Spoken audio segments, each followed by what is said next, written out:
Hi there, welcome to Appy Chips YouTube channel. I am Ambajan and today we will learn how to install this app on Mac using Homebrew, which is also popularly known as simply Brew. But before we get started, let me answer some frequently asked questions first. To start with, what does a package manager like Homebrew does? Well, a package manager lets you install, uninstall or repair apps on your Mac. A package manager is very similar to App Store on macOS or Microsoft Store on Windows operating systems, except that a package manager uses commands that you type on Mac terminal to install or uninstall different programs. Some of the popular package managers for Mac include Homebrew, Nix, and Macports. And if you are coming from a Linux background, you will feel at home with Homebrew, especially if you have used package managers like apt, pacman, yum, etc. on Linux based operating systems. Next up, is it safe to install the Mac apps via Homebrew? Short answer, yes. In fact, Homebrew is the most popular and thus most widely used package manager on macOS. Moreover, Homebrew is a non-profit member of Software Freedom Conservancy Foundation, also known as SFC Foundation. Many other open source projects like Git, BusyBox, Samba, Wine are all part of this Software Freedom Conservancy organization. Also, you might be surprised to know that Homebrew is the most forked project on GitHub and it has the largest number of contributors on its GitHub repository. Many devs at organizations like Google, Apple, Dropbox, Stripe, etc. use Homebrew to set up different development environments on their MacBooks and iMacs. Next question. Can you use Homebrew to install programs on Apple Silicon or more popularly known as M1 MacBooks? Again, yes. Starting version 3.0 of Brew, Apple Silicon is now supported on Homebrew.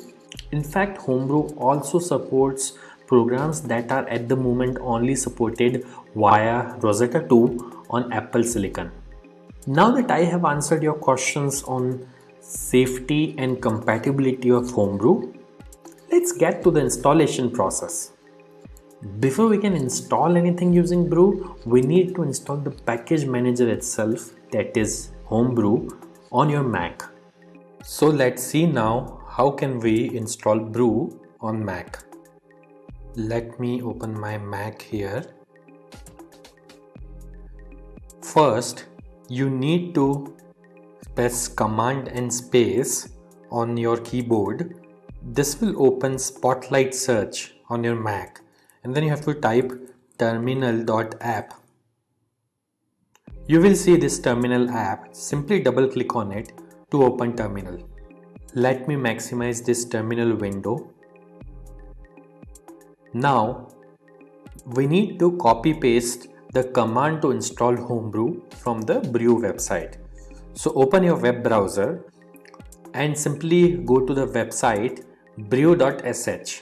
Once you are on the website, you will see this section called Install Homebrew, which has a command that you can simply copy by clicking on this button over here. Once it is copied, you have to go back to terminal, right click, paste.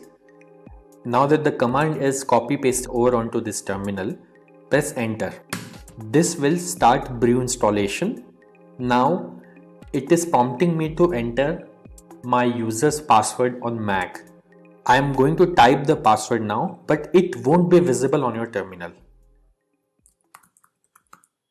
Once you have entered the password, simply press enter, and if the password is correct, the script will continue. Now it is saying press return to continue the installation. I'll press enter here, and this will start the installation of Homebrew on my Mac. Let's wait for this to finish. As this message here says, installation successful. So that's it. Brew is successfully installed on your Mac now. Now before we proceed, I would like to highlight that Brew collects anonymous usage data via Google Analytics. As you can see on this page, if you want to opt out, you can simply run this command brew analytics off and press enter, which simply disables the anonymous usage data collection on your Mac. Now let's update the package database locally by pulling the metadata of the latest packages on a local map from the central brew repository. This should typically take less than a minute to complete depending on your internet connection speed. To do so, simply type the command brew update and press enter. As you can see, my local brew database is already up to date because I just installed brew on my system. Now to install the app, let's run the brew install command. Mind you, if during installation, if you're prompted to enter a password, enter your Mac user's password to continue.